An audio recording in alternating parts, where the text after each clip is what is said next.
SSC GD में cut off से ज्यादा नंबर फिर भी सीट नहीं मिली, क्यों? एसएससी कांस्टेबल जीडी का एग्जाम दिया, मेहनत करके क्रैक भी कर लिया और आपके मार्क्स जनरल कैटेगरी की कट ऑफ से ऊपर भी आ गए, लेकिन फिर भी सीट नहीं मिली। सवाल ये है, दरअसल सवाल कुछ और है। सवाल ये है, अगर रिजर्व्ड कैटेगरी का उम्मीदवार जिसने उम्र में छूट जैसे किसी नियम का फायदा उठाया है, तो क्या वो जनरल कैटेगरी के उम्मीदवार से अगर ज्यादा नंबर ले आता है तो उसे सामान्य वर्ग की सीट मिल सकती है? इसमें सुप्रीम कोर्ट का एक बहुत इंपॉर्टेंट जजमेंट आया है, आप इसको समझते हैं। तो मामला कांस्टेबल जीडी की भर्ती का था। जिन उम्मीदवारों ने ये केस किया, उन्होंने उम्र में छूट यानी कि ओबीसी कैटेगरी का लाभ लेकर परीक्षा दी थी।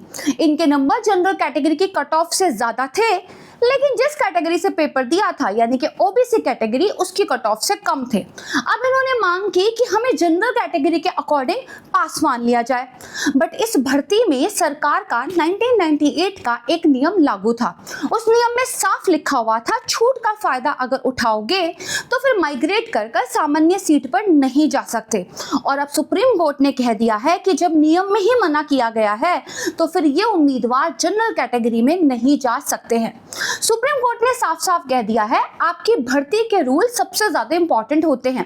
केस नंबर 1, अगर आपकी नौकरी के विज्ञापन या नियमों में कुछ भी नहीं लिखा है तो बिल्कुल आपके अगर नंबर ज्यादा आ गए हैं, भले ही आपने कैटेगरी का लाभ उठाया हो, फिर भी आपको जनरल कैटेगरी पे सीट मिल जाएगी। इसको कहते हैं मेरिट पे माइग्रेशन।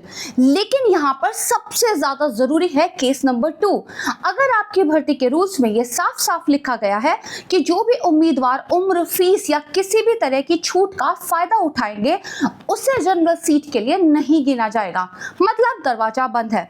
तो सिंपल सा रूल है, फॉर्म भरने से पहले हमेशा नोटिफिकेशन ध्यान से पढ़ो, क्योंकि आखिर में कोर्ट सिर्फ रूल्स देखेगा, मार्क्स नहीं।